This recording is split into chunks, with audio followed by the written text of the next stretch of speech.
What's up? Good morning, everyone. Kumusta naman ang inyong mga love ya?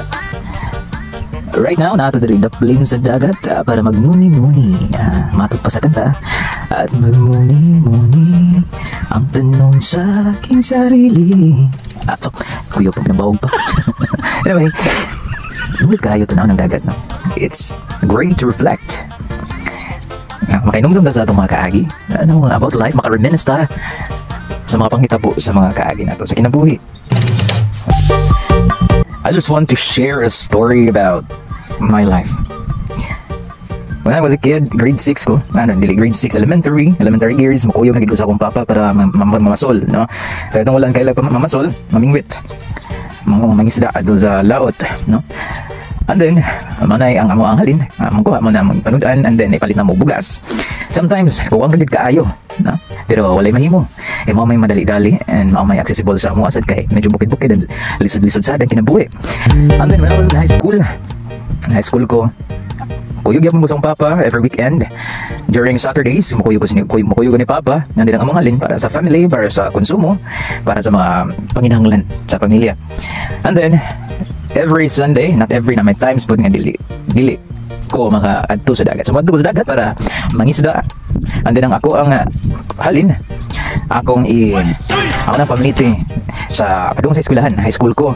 Shout out there ko sa San Jose National High School, Talipon, Bohol, no? Sa among alma mater, ato ang alma mater sa akong mga classmates diha, batchmates na ko diha, mga successful na. Kumusta man mo diha? All right, so mao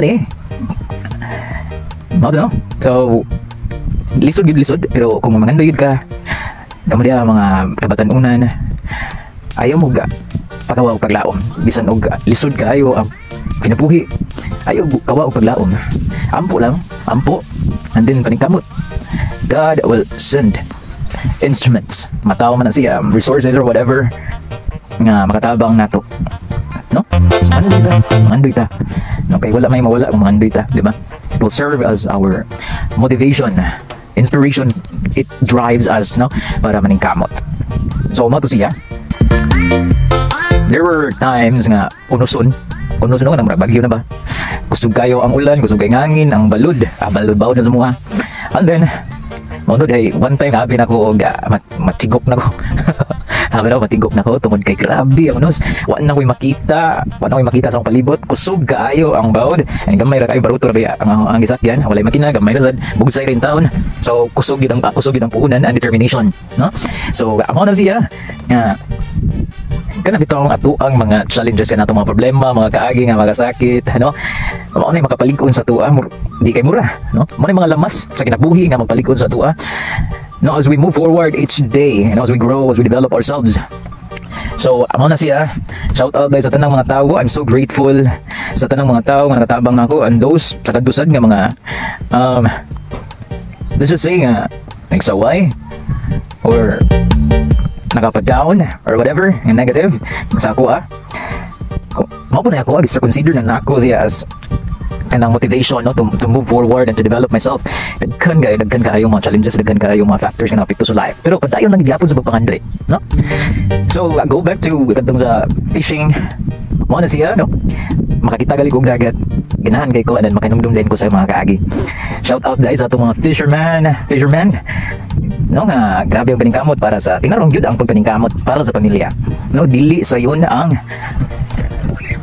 mao nga pangita, no, dala nga imong career na yo, dili gyud lisod kaayo na kay ano ang imong kontra, ang time, ang panahon, ang dagat mismo, nature itself ang imong kontra, which di gyud mo makontrol, no? Unoson, bagyo, wala kay mahimo but to go there para na ay ikabuhi sa pamilya, no?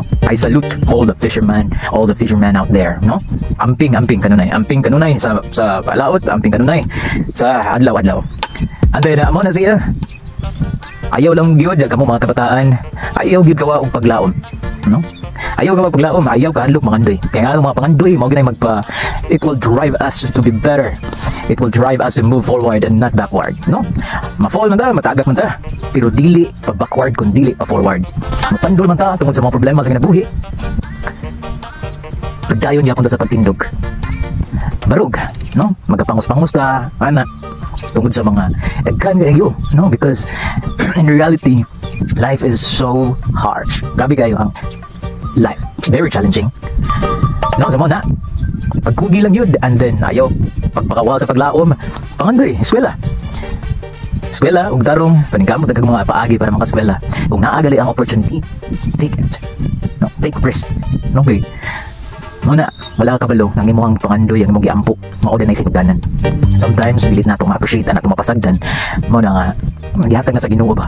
No kay Ginoo ba yan, no? Dili siya mohatag. Dili tanan imong giampo iya ihatag. Na yung mga instrumento nga iya hang ipadala, imatag sa imuha, mataw man na siya, opportunity man na siya, situations and others, mga butang nga maoy susi or key yawi sa ato ang mga pangandoy, no? Ang atuan na lang yun is to grab it, take it, and get you utilize it, no, hinana. And then, muna siya, keep dreaming. Ayaw pagpakawala sa paglaom. Pangandoy lang, ayaw gunong. Time will come, dili na mo mabantayan. Dili na itong mabantayan, ang atong mga pangandoy na hinay na din nakabot. And then one day you will realize how amazing is the word or are the words of God. God is working in an unexpected way. And sometimes diha sa mga kalisdanan, diha nato siya makita. Diha nato siya may laila. And then all we need to do is to embrace Him. No? Imo na to siyang part of our daily lives. And for sure, layo tao maabtan. Hinay man atong pag-iswag, pero padayon man sad. 70 man sad. Nausahay, stagnant, pero padayon gihapon. So mao na siya, no? I still remember nga one of my favorite actors, si Denzel Washington. Sa mga kailan ni Denzel Washington, no, maybe kabalo man one of his speech, ingon siya, to not just aspire to make a living, aspire to make a difference. So mao na siya. Dream big. Do not be afraid to fail, because in failure we learn, we grow, we develop, and it might be a start of your great journey. God bless everyone. Stay safe and smile. Enjoy the rest of the day and every day. God bless everyone. Bye bye.